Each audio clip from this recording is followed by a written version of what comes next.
मित्रांनो नमस्कार. 28 फेब्रुवारी 2026 आहे. आज आपला कृषी प्रदर्शनमधला 7वा दिवस आहे. तर या ठिकाणी आपले दादा नाव सांगा. सीताराम अप्पाराव शितोळे. हां, तर शितोळे साहेब आपले स्टॉल आले तर बिल पॅन्टचा आपलं पॉवर मिल्क वापरलं दूधवाडीचं 2 वर्षाला मी पॉवर मिल वापरतो. हां, एक कोकण 3 दिवस टाकतो सरकी पेंडीमध्ये. म्हैस 4 लिटरवर होती.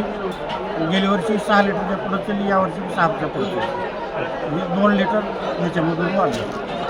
शेण कसं व्हायला लागलं आणि शेण तर म्हणजे पातळ आधी होत होतं, हिरवं आलेलं असं मिक्सिंग झाले ते शेण पातळ व्हायचं.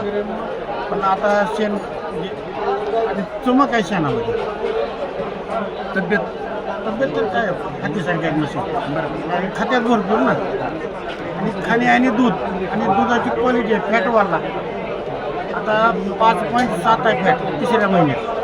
पुन्हा वाढतंय. अजून पूर्ण 55-56च्या वाहन जाते डेअरीला.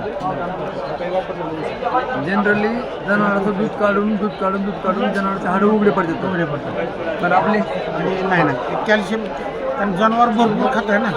आणि नुसतं जनावरचं दूधच काढीत गेल्यावर त्याचं कॅल्शियम संपणार. बरोबर आहे. म्हणून त्याला हे द्यायलाच पाहिजे. सरकी आणि सरकीमध्ये दररोज 1 टोपण जर दिलं